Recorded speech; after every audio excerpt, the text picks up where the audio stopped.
Sylvestre Maurice, je suis astrophysicien et dans la famille des astrophysiciens, je suis planétologue, spécialiste de l'exploration du système solaire.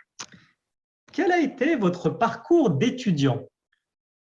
Étudiant, grandes écoles, prépa à grandes écoles, école sup-aéro, donc école d'aéronautique espace, thèse d'astrophysique, différents postdocs, l'Agence spatiale européenne, Los Alamos National Lab. Donc, je pense que les postdocs font partie encore de la formation jusqu'à atterrir ici, à Toulouse, à l'Observatoire Midi-Pyrénées, à l'IRAP, le laboratoire d'astrophysique et planétologie. Y a-t-il eu une rencontre en particulier en lien avec les domaines de l'astrophysique et du spatial qui a pu motiver votre parcours académique? Oui, je crois que nos carrières sont faites de rencontres. C'est ça qui est important, hein, c'est de l'humain. Et j'ai eu la chance de rencontrer Sylvie Vauclair, qu'on connaît bien en France, une de mes premières enseignantes. Et puis ensuite, des personnes toujours très charismatiques. Michel Blanc, mon directeur de thèse, Jean-Pierre Le Breton. Et puis aux États-Unis, quelqu'un qui s'appelle Bill Feldman, avec qui on a travaillé ensemble. Donc, voilà, j'ai plein de noms et j'en oublie d'autres. Roger Wins, mon partenaire sur les projets martiens. Notre métier est fait de rencontres, ça c'est sûr. Pouvez-vous nous présenter le dispositif ChemCam du rover Curiosity? Comment est né ce projet? Quels ont été les objectifs de cet instrument? Où en est-on du point de vue des récoltes de données? ChemCam, c'est un instrument parmi 10 d'une mission de la NASA qui s'appelle Curiosity, qui a été construite par le Jet Propulsion Laboratory, qui, aux alentours de 2004, fait un appel d'offres en disant « on va vous faire la voiture dont vous rêvez tous ». Il fait à peu près 1 tonne, qui peut faire 20 km, qui fonctionne la nuit, le jour, l'été, l'hiver, etc. Vous en rêvez. On va explorer l'habitabilité de Mars. Est-ce qu'il y a les conditions physico-chimiques pour que la planète soit habitable? Qui veut monter à bord? Évidemment, on lève la main et on est plusieurs à lever la main. Il y a une compétition qui retient d'ailleurs pas forcément les meilleurs, qui retient une charge cohérente, c'est-à-dire que chaque instrument doit répondre à la question de l'habitabilité et puis c'est en croisant les informations des instruments entre eux qu'on pourra conclure. Cette sélection conduit à prendre à bord ChemCam, un instrument qu'on a conçu, imaginé entre le Los Alamos National Lab et un consortium de laboratoires français emmené par le CNRS et le CNES, les universités. Et il se trouve que ChemCam sera le premier instrument français à la surface de Mars qui va se poser en 2012 avec un compagnon quand même, SAM, un instrument qui a une contribution française des colonnes de chromato fait par nos collègues de Paris. Donc ChemCam se pose avec Curiosity dans le cratère Gale. Le comité scientifique a décidé la pertinence de ce cratère pour l'étude de l'habitabilité. Et depuis bientôt 9 ans, on est en train d'étudier l'habitabilité passée de Mars. ChemCam joue son rôle en tant qu'explorateur géochimique. Il est équipé d'une caméra, une caméra très petit champ, mais très haute résolution, et puis d'un laser, un laser de puissance, un peu, vous savez, une spécialité française, les lasers. Et en focalisant ce laser, on est capable de créer un plasma jusqu'à 8000 degrés. Et ce plasma rayonne. Et il va rayonner depuis le visible jusqu'au proche infrarouge. Et donc, on va capturer cette lumière. Et le rayonnement de ce plasma va nous donner la composition chimique. C'est ça l'instrument qu'on avait imaginé. Alors, on l'avait imaginé en 2001 avec mon comparse Roger Wins, tous les deux. On avait d'ailleurs fait une époque de R&D pendant 3-4 ans, de façon à ce qu'au moment où l'appel d'offres sortait de la NASA, on puisse répondre avec cet instrument. Alors, cet instrument a fait ce qu'on lui demandait, peut-être même plus, on en est toujours émerveillé. Et il fonctionne donc depuis 9 ans. Il a fait à peu près 850 000 tirs laser, et chacun des tirs laser donne donc dans cette bande de longueur d'onde des émissions qui correspondent à l'oxygène, les éléments majeurs, le fer, le silicium, l'aluminium, le calcium, le sodium, le potassium, et puis même qui vont nous dire comment la roche s'est formée globalement, quelle est sa nature profonde, et puis des éléments traces, le lithium, le barium, le strontium, qui vont nous informer sur l'évolution de cette roche, en particulier la présence d'eau. Donc, c'est un instrument qui voit des dépôts de manganèse, qui voit des sulfates de calcium, qui a vu des oxydes de fer, enfin, pas mal de choses d'un point de vue chimie. C'est un instrument de chimie atomique. Alors, il n'est pas seul. Il y a les caméras sur Curiosity, mais il y a aussi au bout du bras un autre instrument de chimie. On est assez complémentaires. Et puis, SAM, ce laboratoire extraordinaire qui va faire des analyses moléculaires complexes en chauffant la matière. Kémine, qui fait de la minéralogie, qui est aussi un laboratoire. Donc, c'est une charge utile compliquée qui, ensemble, dit autour de 2013-2014, assez vite, eh bien, écoutez, Mars fut dans le passé une planète habitable. Et donc, alors c'est une découverte très technique, hein, parce que on dit qu'on a vu un peu de chimie organique hein, grâce à SAM, mais on a vu grâce à ChemCam et aux autres instruments qu'on était dans un fond de lac asséché et qui n'était pas acide, qui n'était pas basique, enfin voilà, plein de propriétés pour dire que c'était une planète habitable. Donc, c'est une grande révolution, hein, parce que vous pensez à cet univers de milliards et de milliards de planètes, et pour l'instant, il n'y en avait qu'une seule habitable, maintenant, il y en a deux. Alors, ce n'est pas une habitabilité d'aujourd'hui, hein, c'est une habitabilité du passé, c'est-à-dire il y a 3,7 milliards d'années environ, et ça nous ouvre le champ à un univers rempli finalement de planètes habitables.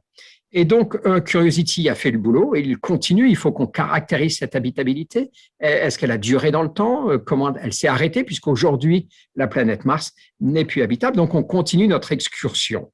Et Curiosity, après 9 ans, va bien. Alors, on commence à sentir que ça coince un peu ici ou là. On a la mécanique qui devient difficile, l'électronique qui souffre. Hein. On a des gradients de température entre le jour et la nuit, il fait 90 degrés de différence.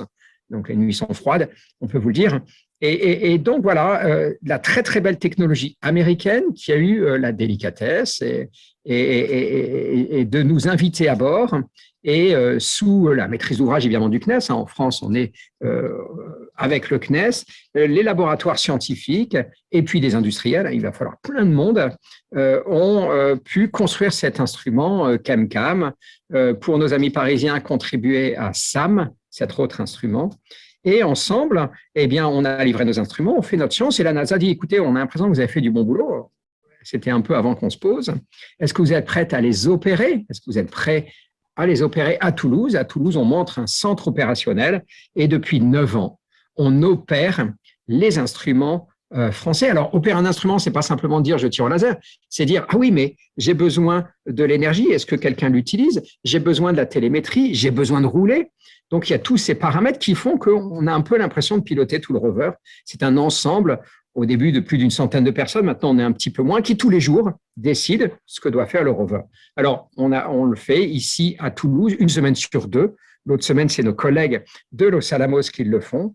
Et on pilote toutes les ressources de façon à prendre une décision scientifique en disant demain, je vais regarder le soleil, ou plutôt je vais faire un tir laser, ou plutôt je vais prendre une image, ça c'est pour ChemCam, et puis l'instrument d'à côté, il décide de poser le bras, celui d'à côté décide de faire une mesure, par exemple, d'environnement radiatif, etc.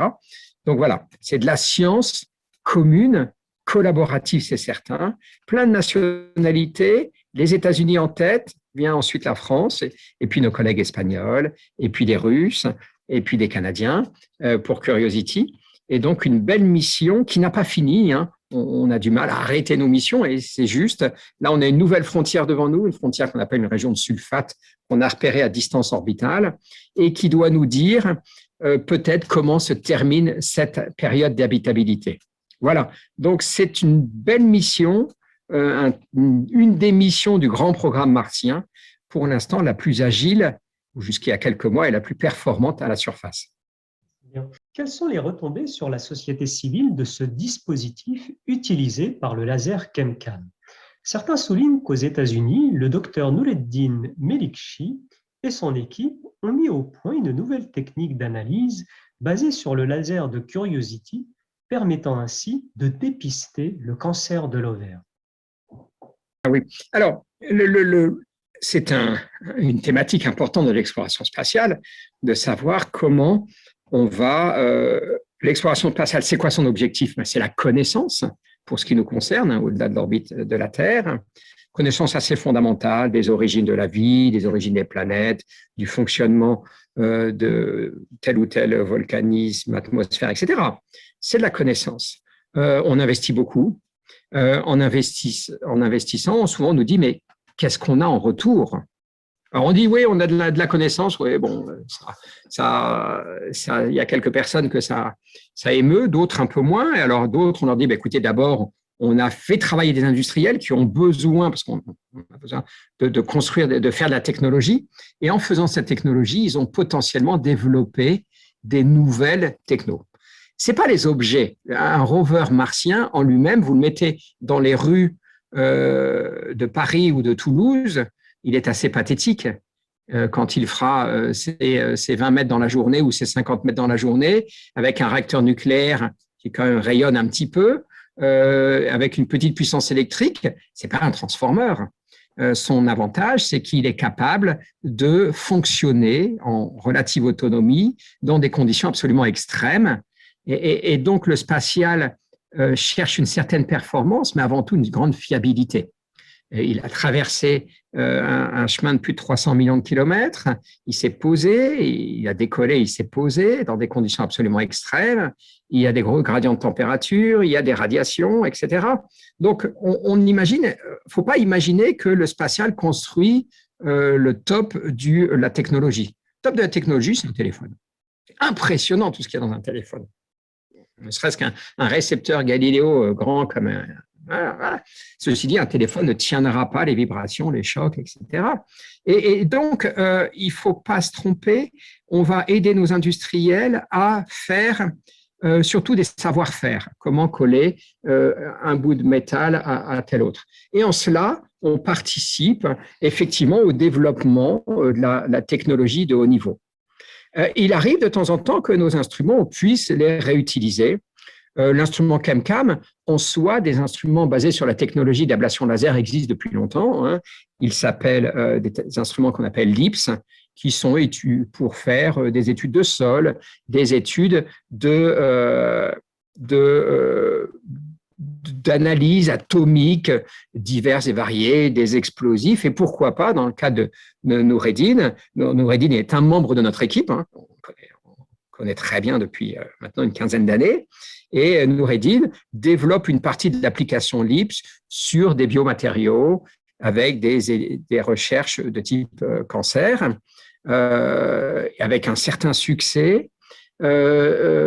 L'apport, il aurait pu le faire probablement sans le spatial, il faut être très honnête. L'apport du spatial a permis de regrouper à un moment donné sur cette technologie beaucoup de monde, à essayer de pousser un peu aux limites la technologie et en particulier les logiciels de traitement de données par analyse multivariée, différentes classifications, etc. Et donc, il aurait pu le faire sans le spatial, hein, Noureddine, mais ça lui a donné un nouvel élan et on fait partie aussi de cet élan. Et donc, pour revenir à votre condition initiale, quel est l'apport du spatial? N'oublions jamais que c'est d'abord de la connaissance. Ponctuellement, c'est du développement technologique sur certains savoir-faire. Ponctuellement, ça peut être des logiciels de compression de données, de traitement, etc., des choses, je dirais, pratiquement du deuxième ordre. Mais avant tout, c'est de l'inspiration. C'est montrer aux jeunes, et vous êtes complètement dans cette dynamique, que la science, c'est cool, que la technologie, ça nous dépasse et on peut faire des très, très belles choses. Et je pense que c'est peut-être le plus grand apport de notre discipline, c'est non seulement de faire rêver les gens aiment cette exploration planétaire, c'est très clair. C'est pas de leur dire on va vous emmener là-bas un jour, c'est pas l'objet, c'est vraiment de dire à toutes, aux garçons et aux filles, on a en plus besoin d'emmener les jeunes filles vers les sciences en disant, écoutez, si vous faites de la technologie, si vous faites des sciences, il y a vraiment des mondes à découvrir et on espère que ça va inspirer les jeunes. En quoi consiste l'instrument SuperCam à bord de Persévérance? La NASA, suite au succès de Curiosity, en particulier dès qu'on se pose, et puis la science qui avance, décide d'en faire un autre en disant, écoutez, vous nous avez montré que la planète est habitable, dites-nous s'il y a eu des traces, s'il y a eu de la vie, et est-ce que vous êtes capable aujourd'hui de trouver des traces de vie? Beau challenge. difficile. On ne le refait pas une telle question avec la même charge utile. Et donc, la NASA refait un appel d'offres avec une nouvelle charge utile. Nous, entre-temps, on avait fait évoluer un petit peu notre instrumentation. Et donc, on a proposé à la fois un instrument qui est hérité de ChemCam, qui est au moins hérité de l'imagerie à haute résolution et de l'ablation par laser pour la composition chimique, mais aussi qui innovait avec, en plus des 2 techniques qu'on avait, 3 nouvelles techniques, 2 techniques de minéralogie, soit Raman, soit infrarouge, et puis un microphone. Donc, on s'est donné un défi, alors qu'on donne à nos ingénieurs, hein, c'est eux qui vont faire le travail dans le laboratoire, et puis avec nos industriels, en disant, écoutez, on vous donne pas plus en masse, on vous donne pas plus en volume, vous avez à peu près une dizaine de kilos, mais dans les 10 kilos, là où vous aviez 2 techniques, vous en mettez 5. Donc, vous avez compressé tout. Et la NASA a accroché sur cette idée, puisqu'elle a sélectionné l'instrument qui était un super ChemCam qui devient SuperCam, qu'on construit entre 2014 et puis 2020, globalement. La fusée finir par partir et cette année, le 21 février, se pose sur Mars, dans le cratère, cette fois-ci le cratère G0. On aime bien les cratères parce que ce sont des dépressions. En général, il y a de l'eau qui stagne pendant longtemps. Et donc, avec pour mission, avec les autres instruments, cette fois-ci, il n'y en a plus 10, mais il y en a simplement 7, parce qu'il a fallu faire de la place, et vous allez voir pourquoi, pour un énorme système de manipulation. Et donc, c'est 7 instruments, avec toujours des caméras, 2 instruments au bout du bras, ma météo, un radar, donc des instruments avec des collaborations étrangères, hein, toujours dans cette philosophie de la NASA d'aller chercher l'excellence là où elle est. Et nous, on va répondre en collaboration, encore une fois, avec Los Alamos. Et puis, avec aussi des petits délires technologiques absolument super. Hein. MOXIE, une fabrique d'oxygène pour les astronautes un jour, il fallait le faire et c'est fait, ça fonctionne bien. Ingenuity, une prouesse de faire voler de faire un vol motorisé sur Mars, absolument incroyable, alors qu'il y a très peu d'atmosphère. Et donc, un nouveau véhicule qui finira par prendre le nom Persévérance, dans un nouveau cratère, le cratère G0, une nouvelle science, recherche de traces de vie, qui peut être faite de 2 façons, soit dans une façon, c'est l'exploration in situ, je cherche, je regarde ce que je vois, est-ce que je vois quelque chose qui ressemble à des traces de vie? On sait que c'est pas simple, hein.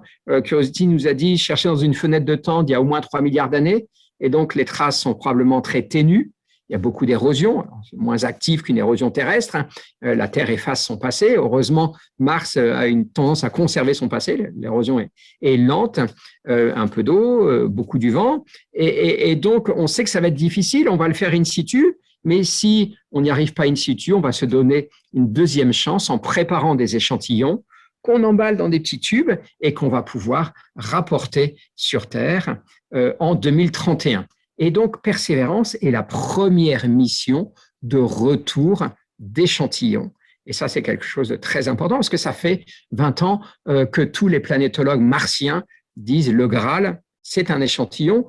À l'image de ce qui a été fait sur la Lune, le Graal de l'exploration lunaire a été les échantillons. Eh bien, on y est parti.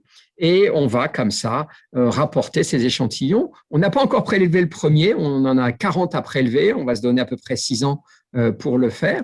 Et un instrument comme SuperCam, eh bien, il a ce rôle de regarder autour en disant, par là, ça a l'air pas mal, on y va, je caractérise les roches en disant, tiens, celui-là, il a un peu plus de fluor, de machin, de trucs, de manganèse, hop, celui-là, on le prend. Et là, on le prend, on le met en boîte, on le garde avec nous. Au bout d'un moment, on le dépose au bord du chemin et puis on se retourne vers les agences spatiales en disant là, il est temps d'aller les chercher. Et les décollages devraient se produire pour 2 missions vers 2026 pour des retours. Une mission qui met les échantillons en orbite et une mission qui les rapporte sur Terre. 2 missions différentes faites entre la NASA et l'Agence spatiale européenne. Donc, on retombe dans cette dynamique d'un programme international. En tant que Français et en votre qualité de co-responsable de projets de grande envergure et de renommée internationale, comment vous positionnez-vous dans ce contexte mondial où la concurrence côté spatial est rude?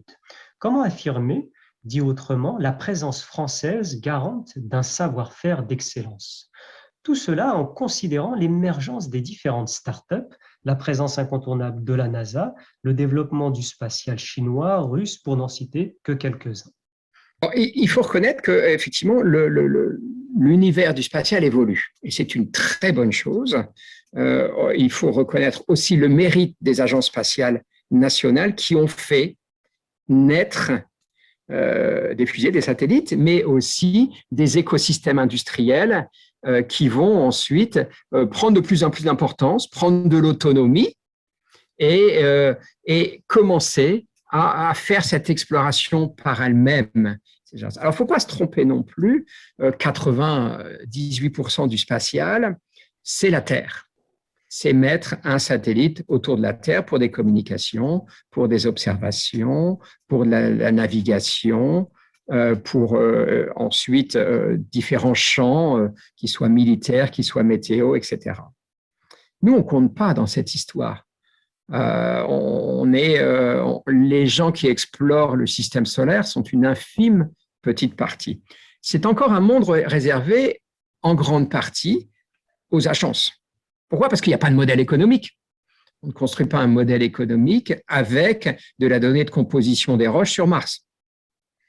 Ça serait bien, mais ça reste de la connaissance. Donc, les fabriques de connaissances sont encore organisées par les agences spatiales. Et puis d'ailleurs, les agences spatiales, il ne faut pas se tromper, il y a de nouveaux acteurs, mais c'est elles qui financent, elles qui définissent la politique, donc il n'est pas question de les mettre hors course. Quant à la science fondamentale, elles en restent les pilotes. Elles peuvent contracter à de nouveaux entrants, petites ou grandes entreprises, des véhicules, des bras, mais gardent le plus souvent dans le champ académique les instruments. Pourquoi? Parce que si un véhicule comme Persévérance fait plus d'une tonne, il a moins de 10% de sa masse, qui est la charge utile, et une charge utile qui va faire la science. Et cette charge utile, elle est faite là où on étudie, où on fait la recherche, c'est-à-dire dans le monde académique. Et donc, le monde change, on reste quand même près des laboratoires de recherche. En France, c'est le CNRS, les universités, avec évidemment le CNES, qui sont capables de faire ces instruments. Qu'est-ce qui fait la valeur donc de notre savoir-faire français? En fait, c'est cette aventure, on l'a vécue ou on la vit depuis très longtemps. On s'est fait une spécialité de très beaux instruments sur des missions. Au niveau français, en propre, on développe rarement des missions. Ça nous arrive. Mais souvent, on contribue à d'autres missions. Notre agence, c'est aussi l'Agence spatiale européenne et le CNES. Donc, on met la moitié de notre argent au CNES, la moitié de notre argent à l'Agence spatiale européenne. Et puis, le CNES, on pilote un peu ce qui se passe là-haut. Et eux vont faire un véhicule. Prenons JUICE qui va partir vers Jupiter, Messenger ça c'est côté américain, Messenger c'est américain, mais côté américain, Bepi Colombo vers Mercure, ou bien une mission martienne. Et vous n'oubliez pas la mission ExoMars, qui est la mission martienne européenne. L'agence fait ces missions et la France fait des instruments. Et la France, avec le temps, a développé des filières d'instruments, soit autour de la chimie, comme je viens d'en parler, Curiosity, avec ChemCam, Persévérance Supercam. On a aussi un instrument sur ExoMars. On a une contribution avec les Chinois. Aussi des instruments autour des sismomètres, avec des très belles réalisations sur InSight, par exemple, sismomètre martien. Des instruments infrarouges d'observation à distance. Donc, on a des familles d'instruments de chimie, par exemple. Et donc, ces familles qui ne sont pas des niches, qui c'est plus que des niches, nous ont fait une communauté très puissante en planétologie et qui, je pense, nous place derrière les États-Unis, en particulier pour Mars, pour la Lune, peut-être un peu derrière, en collaboration avec les Allemands qui aiment beaucoup la Lune. Chacun définit son champ. Mais je pense que les instruments, plus les chercheurs qui les portent, et puis ceux qui sont modélisateurs, par exemple, du climat, font des travaux impressionnants. Tout ça avec, encore une fois, notre ensemble d'industriels, d'agences spatiales et puis même de centres de culture scientifique, et puis des relais comme vous, les médias, placent la France tout en haut de l'excellence en exploration, peut-être derrière les États-Unis qui en ont fait un cheval de bataille, un étendard depuis plus longtemps que nous, avec plus de moyens, mais je dirais qu'ils sont un peu seuls à faire la course en avant, avec les Chinois maintenant qui commencent à les talonner, et puis nous, dans notre champ, avec un petit peu, peut-être des choses un petit peu plus ciblées.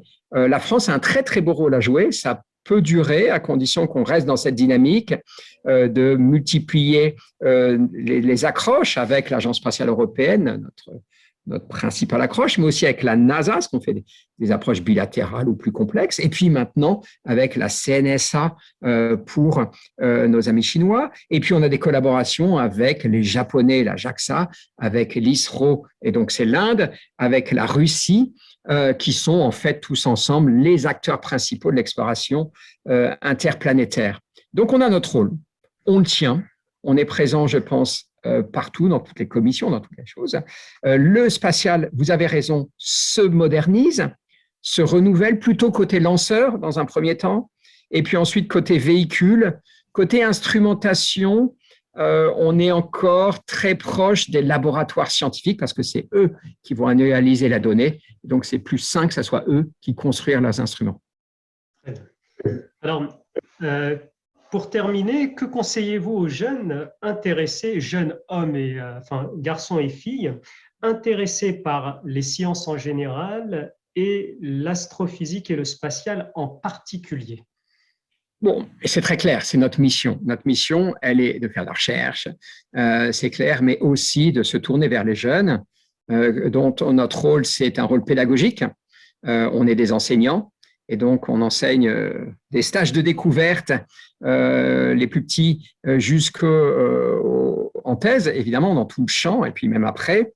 Mais notre rôle est aussi de communiquer. Et je vous remercie de me donner l'occasion de communiquer, cette communication qui va permettre d'inspirer les jeunes, de les faire venir, si possible, vers les sciences. Et vous l'avez dit, garçons comme filles, dans notre univers latin, on est encore assez mauvais dans cette parité. Donc, il faut rétablir une parité. Il n'y a pas de raison qu'elles ne le soient pas, et leur dire que vous pouvez aller vers des petites entreprises comme des grosses. Petite entreprise qui fera un connecteur, un petit bout de telle chose, ou bien une énorme entreprise, ce qu'on appelle des primes, des agences spatiales qui font des véhicules ultra complexes. Et en fait, c'est peut-être ça le plus impressionnant, c'est que cette industrie du spatial peut vous permettre de vous épanouir, soit dans des disciplines, il y en a qui aiment la mécanique, l'électronique, l'optique, la qualité, etc. Plein de disciplines à tout niveau. Il faut savoir qu'on a des gens chez nous qui ont bac plus 2, des gens qui ont bac plus 3, des gens qui ont bac plus, on compte plus. Voilà, il y a tout le spectre, et puis des gens, des personnes qui font de l'administration, de la gestion de contrats, de la communication vers le grand public et tout. Voilà, il y a beaucoup de métiers. Il ne faut pas voir que le chercheur. Le chercheur, il est une petite partie, et j'ai la chance de représenter. Et souvent, c'est nous qui parlons, mais il ne faut jamais oublier qu'on va parler au nom. Je parle au nom d'une équipe. Supercam, c'est 300 personnes en France. De tous horizons, de tout métier, de toute qualification. Et donc, le spatial a cette chance d'avoir un objet d'étude extraordinaire, c'est l'univers, il n'y a rien de plus beau, et puis différentes façons d'y arriver avec vos compétences, avec vos talents pour les plus jeunes. Et donc, c'est un bel endroit où aller, et j'invite les jeunes à se tourner vers l'espace, vers le haut, vers le ciel, et puis nous accompagner ce grand mouvement vers l'observation d'abord de la Terre, et puis ensuite peut-être quelques-uns d'entre eux partir vers la Lune, Mars ou même Jupiter.